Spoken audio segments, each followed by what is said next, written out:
Si caminas solo, irás más rápido. Si caminas acompañado, llegarás más lejos, nos dice un antiguo proverbio chino. Indudablemente en esta posmodernidad hemos elegido caminar solos para ir más rápido. Esto da marco al tema que hoy elegimos, que es amor líquido y escape emocional. Dos conceptos que he subtitulado La crisis del amor y su desesperanza. Antes de entrar en tema, les quiero hacer una apretada síntesis o explicación acerca del amor líquido y luego profundizamos en este concepto. El amor líquido es porque es el amor como el agua. Tiene varias características. En principio es muy cambiante. Si lo vertemos en un recipiente que no tenga esta forma, se va a acomodar, se acomoda a todos los recipientes, a las formas posibles. En este sentido, los seres humanos, hoy en día ejerciendo ese amor líquido, nos acomodamos sin valores y sin principios al recipiente, a las circunstancias, si nos conviene, no importando si hacemos daño a los otros, lo único que importa es que nos convenga a nosotros. La otra característica es que rápido el agua se bebe y se puede nuevamente verter en el vaso o en el recipiente. Así vivimos, con sensaciones y conductas rápidas que se usan, se descartan y luego se buscan nuevas sensaciones o situaciones para vivir. Y la tercera característica homologada al amor líquido del agua es que si colocamos las manos debajo de un grifo que vierte agua, el agua se escapa, no la podemos agarrar. Y así estamos hoy en día con relaciones humanas que se nos escapan entre los dedos. Relaciones sin sustancia, relaciones pasajeras. En contra de este amor líquido o de lo líquido del agua está la roca, está lo sólido. La roca no se adapta, la roca es congruente, es consistente, es el amor sólido. Esto que vamos a ver que hoy ha naufragado. La roca no interesa el clima, va a permanecer incólume. No importa que la asesten olas del mar, grandes tempestades, su composición química lleva a establecer esa firmeza de la roca que hemos perdido en nuestras relaciones humanas. Entonces, el otro concepto es el escape emocional, que viene a ser el hijo del amor líquido en esta sociedad. Y vamos a ir a lo medular del amor líquido y sus carencias. Vemos que, ¿quién sugirió este primer concepto? Zygmunt Bauman, un célebre sociólogo polaco, que subtitula a este libro sobre la fragilidad de los vínculos humanos. Lo que estábamos hablando hace unos segundos. Bauman fue también conocido por su modernidad líquida, y él hablaba justamente que la modernidad líquida, los vínculos son líquidos, se escapan, son rápidos, fugaces, y la época anterior a la modernidad era la modernidad sólida, anterior a la posmodernidad, porque son conceptos equivalentes. Modernidad líquida para Bauman, para otros sociólogos es posmodernidad. Y aquí vemos la foto de este célebre, ya fallecido, sociólogo. Entonces, ¿qué nos dice? ¿Cómo él ilustra con palabras este concepto del amor líquido? Y nos dice que el frenético consumo de las sociedades de mercado llevan a transformar, a pervertir, a degenerar los vínculos humanos con el otro el amante, el otro el amigo, el familiar. Y entonces, con esos vínculos transformados ¿en qué? En objetos, porque resulta que estamos tan acostumbrados a consumir objetos que también le damos la categoría de objeto a la gente que amamos o con la cual estamos cerca. Y entonces esos son objetos, al igual que los otros, desechables, de fácil desconexión. Nos podemos sacar de encima hoy en día a aquellos que queremos con mucha rapidez o aquellos que creemos querer. Claro que la tecnología en esta posmodernidad líquida viene a poner una cuña a todo esto, digamos que es el trasfondo.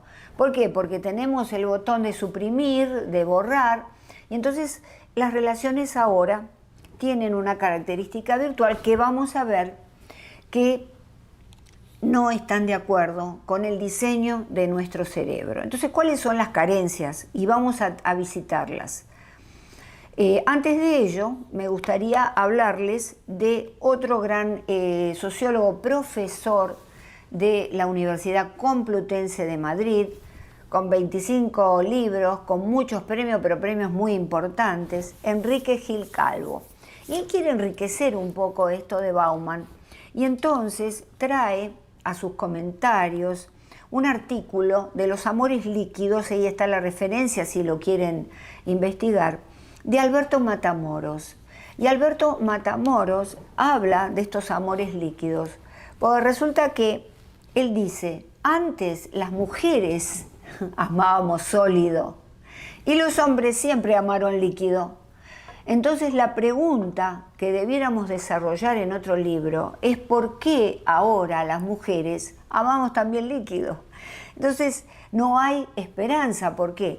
Porque en el mundo todos los seres amamos de la misma manera fugaz, de la misma manera, digamos, que aparece, desaparece, que no hay ningún tipo de consistencia.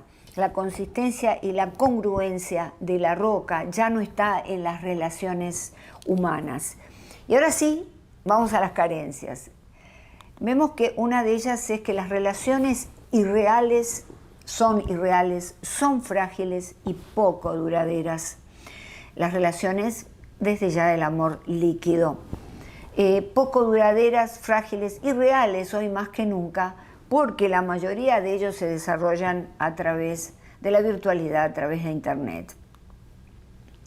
Y lo otro es la incidencia de la liberación sexual, es decir, esto de que voy a tener relaciones con cualquiera, pero nada más que por simple placer. Lo vemos que también son conductas que ahora las mujeres están llevando a cabo. Sin entender que la sexualidad humana es fecunda recién cuando el sexo se une con el amor. Y también, llevados por la confusión, que el sexo es el orgasmo. Y el sexo es el abrazo con ternura, las caricias, el estar juntos, que puede llevar o no a la unión física. Pero eso es el sexo o la sexualidad humana mejor expresado. De modo que detrás de toda esta tendencia establecida del amor líquido, vamos a ver y seguimos viendo que hay mucho desconocimiento. Lo otro es la tendencia a la satisfacción inmediata y momentánea. Bueno, tiene que ver con la sexualidad como hablábamos ahora. Todo es hedónico, todo me tiene que dar placer instantáneo ahora. Hemos perdido la capacidad de esperar que tenían nuestros padres y abuelos. Y le enseñamos a los niños justamente esta manera de actuar, esta inmediatez. Quiero y obtengo. Y entonces así estamos viendo cómo funciona la juventud. Otra de las carencias es la ausencia de amor propio. Y lo resalté en amarillo. ¿Por qué? Porque las personas que ejerciendo el amor líquido que hoy en día está en esta posmodernidad, no aman a los demás porque no se aman a sí mismos. Sabemos que es un precepto bíblico. Ama a tus semejantes como a ti mismo. Hoy en día no nos amamos ni amamos a los demás. Nos estamos degradando en nuestra humanidad. Y la última carencia es la falta de compromiso fuerte y de sustancia. Las relaciones hoy en día, sí, te quiero mucho, te adoro y después no están más juntos, el compromiso fuerte, se casan las parejas y si la noche de bodas no usó el pijama o si no le gustó el color que se puso, se divorcian. No hay ese esfuerzo y ese compromiso para seguir adelante. Manuel Alejandro dice, un gran compositor musical y productor, se me va, como el agua que se escurre de mis manos, se me va. ¿Cómo podemos hacer nosotros para enseñarle a nuestros hijos que no se vayan las relaciones profundas de amor, que no se escurran entre las manos? Y se me ocurre lo que probablemente ustedes estén pensando, educar desde la infancia. Es tan evidente que de tan cerca que están no lo advertimos. Formar niños en el reconocimiento de sus emociones y la de los demás.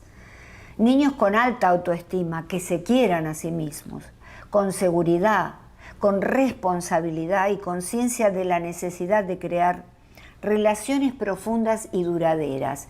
Y esto no es una idea moral que yo tengo, que de pronto coincide con lo moral o lo ético. Esto es algo que es necesario para la supervivencia y para el desarrollo de la salud. Quizá hoy por eso, porque estamos tan desligados unos de otros, hay tantos problemas de salud mental.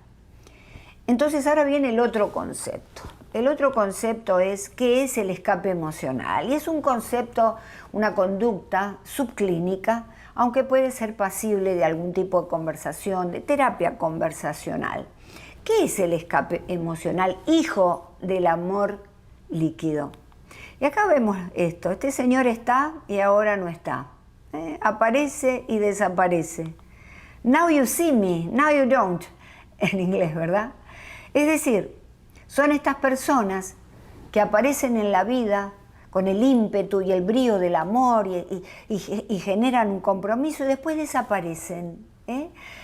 Esto lo trabajó en el libro Los Pilares del Corazón el gran psicólogo Pablo Palmero. Pablo Palmero es antropólogo también. De modo que él le llamó el síndrome de Houdini. Houdini era ese gran mago austrohúngaro, que se nacionalizó americano, que tenía por característica principal el escapismo. A él le ponían las manos con cadenas, le encadenaban los pies, lo tiraban al mar y al poco tiempo salía indemne, no sabemos cómo se escapaba. Era el gran escapista. Por eso le puso este nombre a las personas que aparecen en la vida. Y probablemente ustedes tienen a alguien que apareció y desapareció de sus vidas, ¿verdad? No necesariamente una pareja, puede ser un amigo, que están hoy en día muy entusiasmados, nos llaman todos los días y después resulta que desaparecen, no nos llaman más. También puede ocurrir con los familiares, es el signo de esta época. ¿Cuáles son las dos características según Palmero? Primero, tendencia a evitar cualquier tipo de relación sentimental. ¿Cuál es la causa? Inseguridad o miedo a ser sometido. Miedo a perder la dichosa libertad. No sabemos que la libertad se aprende entre límites y en relación con los demás. Enseñemos a nuestros hijos que este es el concepto de libertad. No es que yo salgo y hago lo que se me da la gana y perjudico a la gente y no me interesa. Aprendo entre límites y con el otro.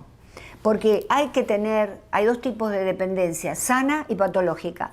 La dependencia sana es típica del ser humano.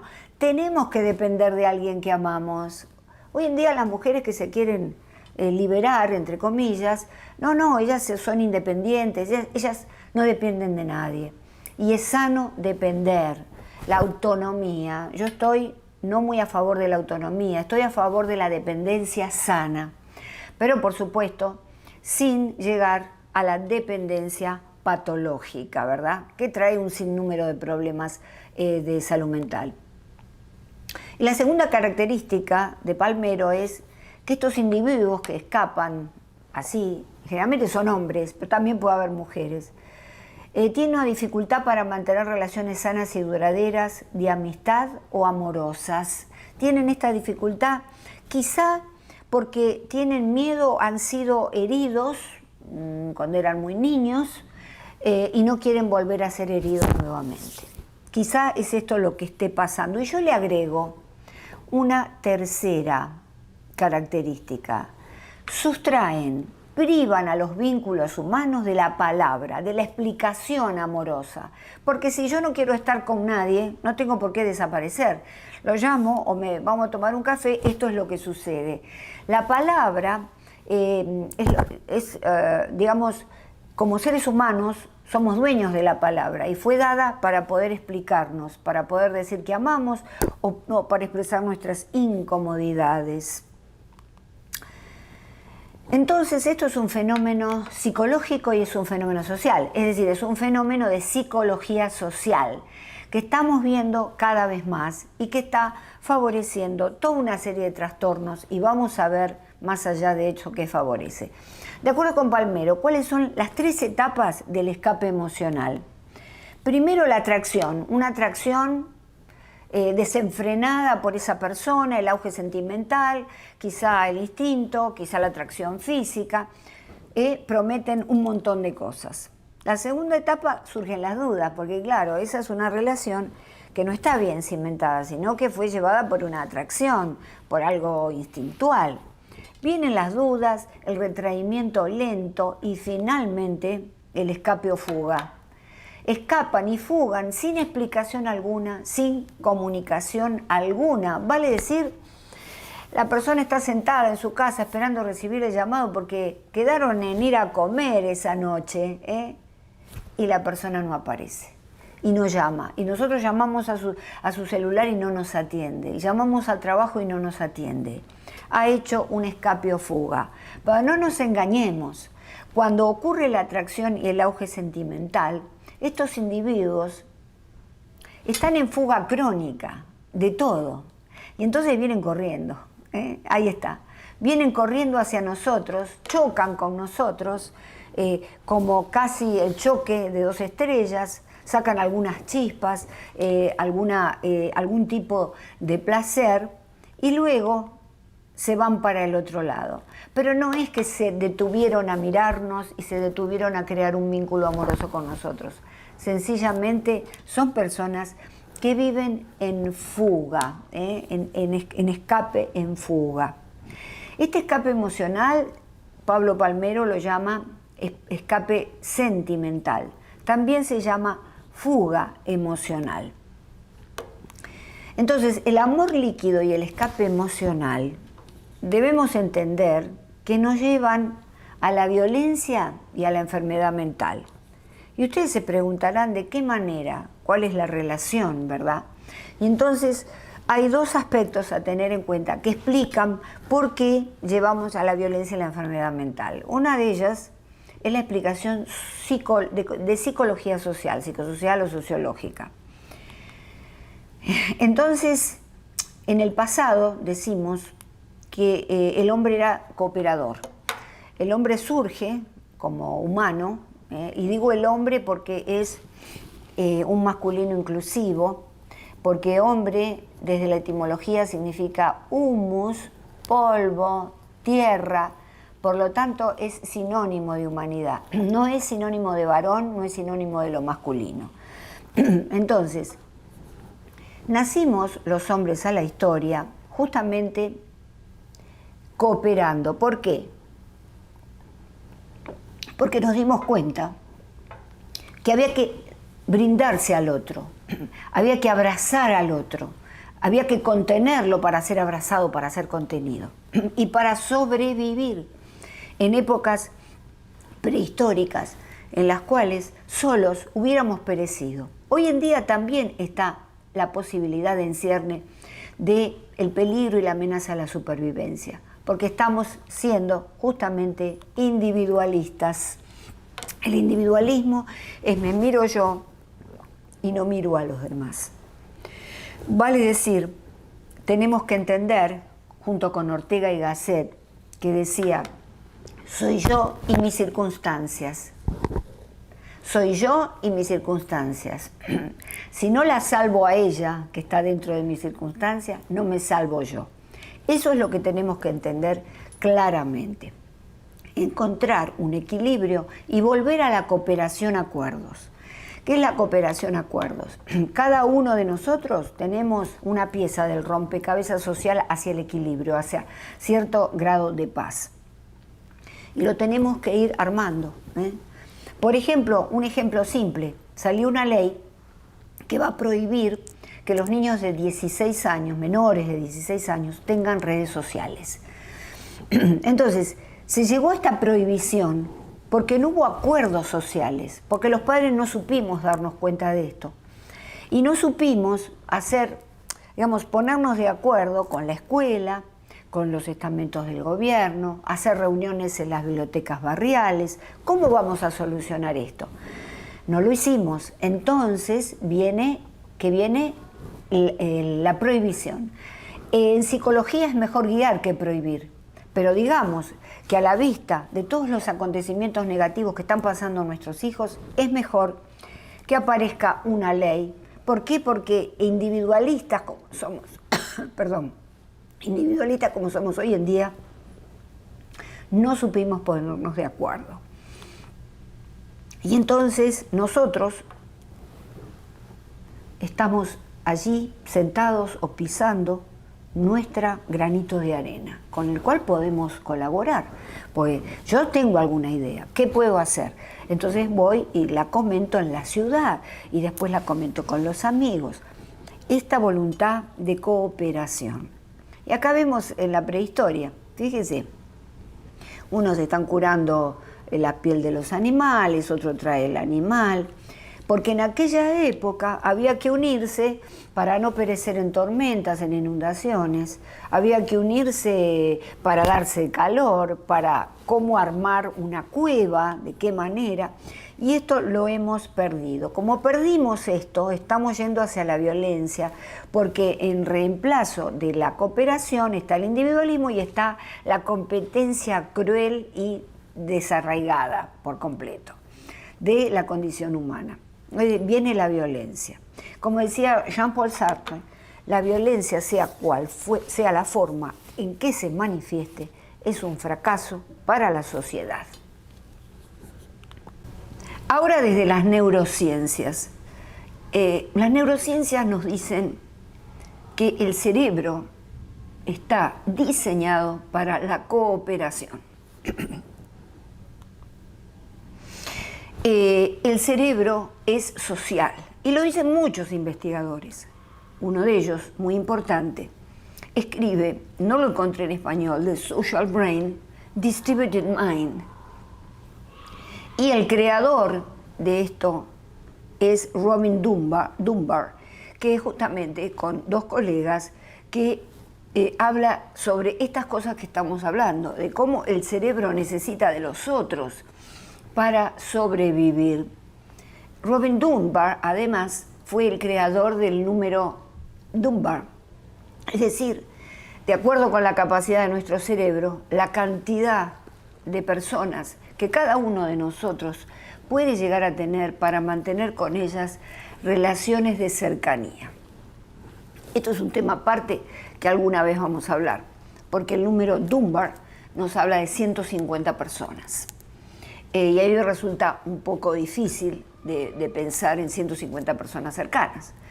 Pero esto lo vamos a analizar en otra oportunidad. Lo cierto es que lo que nos importa de Dunbar y sus colaboradores es esta idea del cerebro social en necesidad de colaborar con los otros.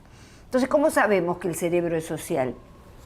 Y él hace una investigación muy importante y determina que tenemos dos instancias en el cerebro, las neuronas espejo, que nos hacen copiar los comportamientos de los demás. Las neuronas espejo también nos hacen ver cómo está el otro, ¿verdad? Y sobre todo la copia, el espejo. Por ejemplo, cuando alguien se ríe, nosotros nos reímos, o cuando se llora o se está triste, tendemos a copiar esas emociones. Las neuronas espejo, unidas a la teoría de la mente. ¿Qué es la teoría de la mente? Es la capacidad que tiene nuestro cerebro humano de meterse adentro del otro y ver lo que le pasa. Un amigo nos está contando lo triste que se encuentra, lo mal que le está yendo en la vida.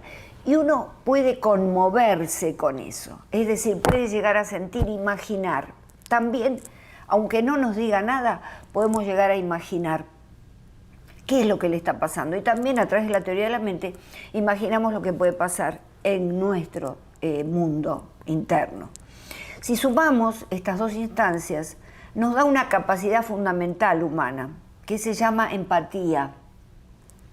La empatía, acá viene una novedad, todos nacemos con esta capacidad de empatía porque todos nacemos con neuronas espejo y con teoría de la mente. Ahora, ¿qué pasa? La familia, la crianza, la sociedad puede hacer que estas instancias de la empatía no exista, que tengamos la empatía cancelada. Por el contrario, podemos hacer que personas que tienen problemas o trastornos que involucran la falta de empatía en una familia amorosa pueden desarrollarla. Tenemos el caso del científico James Fallon. James Fallon se hizo un estudio, porque estaba preparando un libro sobre el psicópata interior, y como había 7 asesinos en la familia en su pasado más remoto, la abuela le dijo, ¿por qué no te haces tú un scan de tu cerebro? Se lo hizo y evidentemente tenía el cerebro de un psicópata. Y se pregunta, ¿pero por qué yo, si soy psicópata, soy un hombre integrado, que aporto a la ciencia, que quiero a mis hijos? Y se contesta, tuve padres amorosos que me facilitaron ese desarrollo de la empatía, de la comunicación con los otros. Fíjese qué importante que es la crianza, qué importante que es la educación. Ahora bien, el cerebro con estas dos instancias influye y pone en movimiento la fisiología del cerebro, es decir, las hormonas, los químicos. Y nuestro cerebro produce 2 hormonas fundamentales. La oxitocina, la hormona del amor, que liberamos en el parto, que las mujeres liberamos cuando charlamos o entre amigos. Y la vasopresina, que es la hormona de la monogamia. ¿Para qué? Para que justamente se puedan afianzar las relaciones entre la madre y su cría y obviamente la reproducción. Es decir, nosotros recordemos que somos primates. Robin Dunbar estaba estudiando los primates. Entonces, y nosotros somos, digamos, mamíferos dentro de la escala animal, desde ya los más desarrollados. Pero básicamente tenemos estas características. Y otra más importante, la oxitocina favorece vínculos entre humanos sin lazos sanguíneos. ¿Por qué eso es posible? Los alemanes son con lazos sanguíneos. Bueno, porque eso es vital para la creación de las sociedades complejas. Unirnos en unidades cada vez mayores. Esto está en el corazón de la biología. La cuántica, la ciencia cuántica, también habla de esto. Por ejemplo, las unidades más pequeñas del ser humano, los pequeños ladrillitos que nos empiezan a conformar, son los átomos. Entonces, si los átomos se reúnen y juntos forman moléculas, ya que son más grandes. Las moléculas se reúnen y forman tejidos. Los tejidos se reúnen y forman una unidad más grande que son los sistemas del cuerpo humano. Y finalmente todo ese conjunto de sistemas da una persona humana, un humano. Es decir que esto está, y es una cosa que no podemos desoír, porque cuando desoímos todo esto, nos estamos corriendo hacia el lado de la violencia y de las enfermedades mentales. Ahora, lógicamente hay mucha violencia hoy en día. ¿Qué ocurre en este cerebro cuando lo violentamos? Y acá esto es muy interesante. En principio, hay una menor producción de serotonina, que es el químico, la hormona para sentirnos bien, equilibrados, para sentirnos que estamos relajados. hay que tener una producción de serotonina normal. En el cerebro violento hay menor cantidad de materia gris y la amígdala cerebral, que son dos cuerpos en forma de almendra alojados en el interior de los lóbulos temporales, tiene menor volumen. Entonces vamos a ver la menor producción de serotonina. Al no tener este equilibrador del ánimo, hay problemas con el control de impulsos y el estado de ánimo. Hoy nuestros jóvenes vemos en la sociedad hay problemas con el control de los impulsos. Afecta también la menor producción de serotonina, la memoria, recordamos menos, el sueño, dormimos mal, el aprendizaje, podemos aprender deficitariamente, la libido, las relaciones con el otro de amor sexuales y también de creatividad, porque la libido abarca todo, no es solamente lo sexual. Afecta el sistema cardiovascular, endocrino, muscular, afecta la cognición, la manera que pensamos. Tenemos menos serotonina y pensamos mal, ya no tenemos esa sharpness, esa agudeza. Por lo tanto, favorece la ansiedad, la depresión, insomnio, lo dijimos, y nos lleva a la ingesta de carbohidratos, azúcares y grasas. Por eso, si nosotros estamos comiendo todo eso y nuestro cuerpo lo pide, atención, tenemos menor cantidad de serotonina. También la menor cantidad de serotonina nos lleva a la fatiga, agotamiento, exceso de ira, ataques de pánico. Hoy en día hay mayor cantidad de ataques de pánico que nunca, y trastorno obsesivo compulsivo, el TOC. Atención, porque el estrés crónico que estamos viviendo disminuye la serotonina. Por eso qué importante tener momentos de dispersión, de alegría con la familia, de salir a caminar, de ir al gimnasio. Si puede ser con la familia, mejor, porque entonces ahí estamos favoreciendo la serotonina, la producción de serotonina. Ahora, menor cantidad de materia gris, ¿qué implica? Reduce la cognición, que es lo cognitivo, es el pensamiento, favorece la desinhibición, el comportamiento impulsivo y transgresor, que es lo que estamos viendo en esta sociedad. Cada vez hay más comportamiento impulsivo, cada vez se transgreden más los límites, particularmente de parte de los muy jóvenes.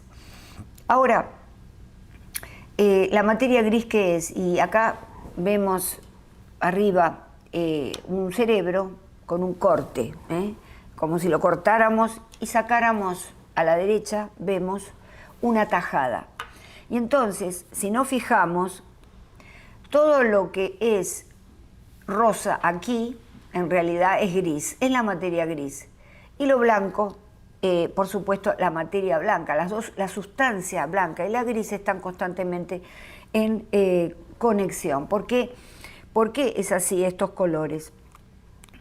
Porque la materia gris contiene los cuerpos de las neuronas, que son de color gris, por eso de ese color. Y la blanca contiene los axones, todo lo que favorece, digamos, la transmisión de información.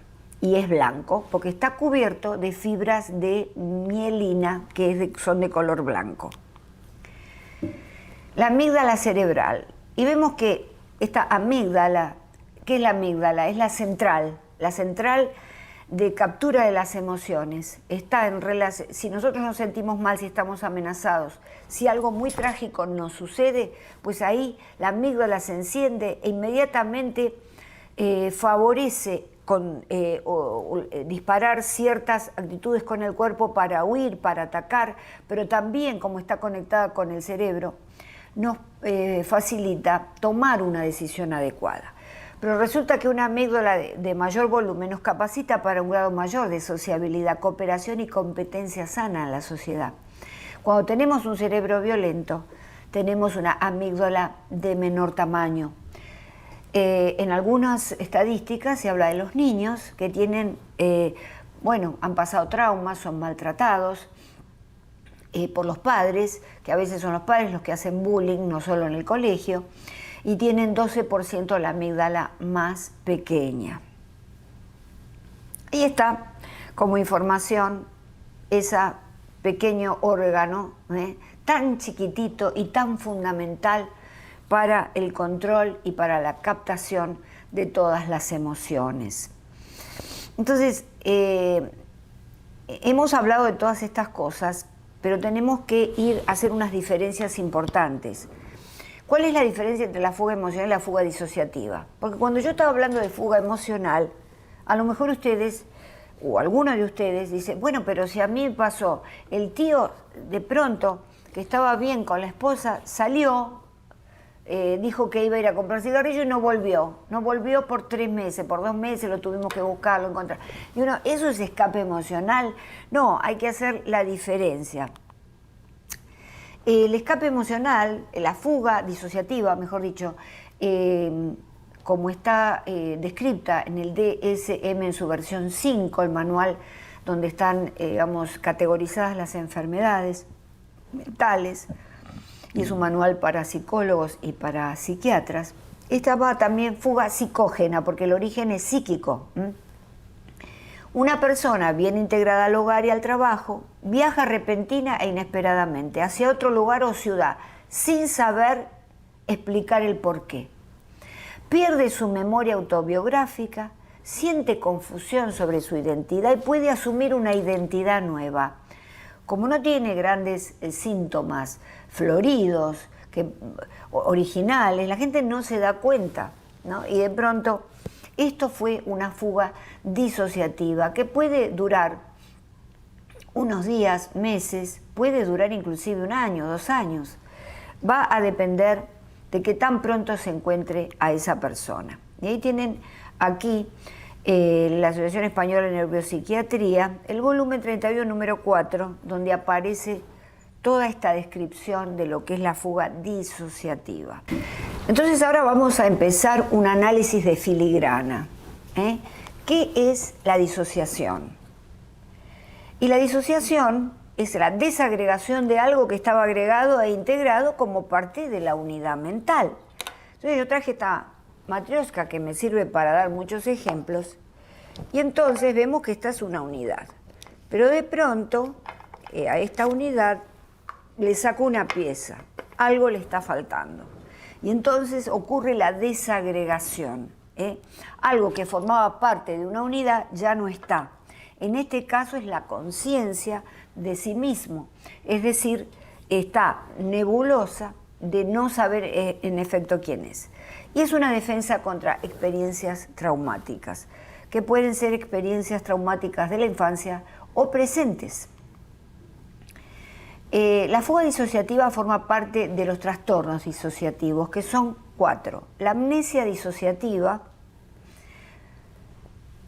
la fuga disociativa, el trastorno de despersonalización, desrealización y el trastorno de identidad disociativo. La amnesia disociativa es algo que ocurre mayoritariamente a las mujeres. Es una amnesia en donde se pierde toda la biografía anterior. Ocurre ese corte repentino, fugaz de la mente, y entonces se olvida el pasado cercano. Y entonces se empieza a deambular. A lo mejor no, a lo mejor está dentro del hogar, pero está con amnesia disociativa. Generalmente la amnesia disociativa también va acompañada de la fuga disociativa. El trastorno de identidad disociativo es lo que antes llamábamos personalidad múltiple. La persona tiene en su cabeza 2 o 3 personajes, como en una comedia, que le están hablando. Y cuando uno de ellos toma el primer plano, la primera escena, entonces ahí es donde la persona se transforma, camina diferente, habla distinto, cambia el tono de voz, hasta puede llegar a usar anteojos si antes no los usaba. De modo que esto es un trastorno de identidad disociativo. Y tenemos el trastorno de despersonalización, desrealización. Es decir, en la despersonalización la persona cree que está afuera de ella misma y se está viendo a sí misma. Muchos dicen, uy, yo anoche estaba durmiendo y de pronto es como que volé y me vi a mí mismo. Esa es la despersonalización. Hay como una nebulosa, una confusión. La desrealización es ver a las personas que están alrededor desconocidos, también con imágenes confusas. Hace poco vimos en los noticieros acá en Miami a una persona, una mujer joven, que abordó un avión, pero que a poco del despegue, o sin antes despegar, la tuvieron que sacar del avión. Y ella se paró frente a todos y dijo en inglés: les aseguro a ustedes que ese señor no es real. Ella estaba en un episodio de un trastorno de desrealización, muy importante. Ahora vamos a lo que es la prevalencia y vemos que la fuga disociativa no ocurre demasiado, es 0,2 puntos de la población general. El trastorno de identidad disociativo ya es un poco más, 1,3 de la población general. Lo hemos visto también expresado en películas, es más común. La amnesia disociativa es 1% varones y 2% mujeres. Por alguna razón ocurre más en las mujeres. Y el trastorno de despersonalización es el 2% de la población general. ¿Cuál es la comorbilidad, el diferencial y el tratamiento de este trastorno disociativo, que en efecto es algo psiquiátrico que tiene que ser, atendido por un médico psiquiatra? La comorbilidad convive con abuso de sustancias, convive con la depresión.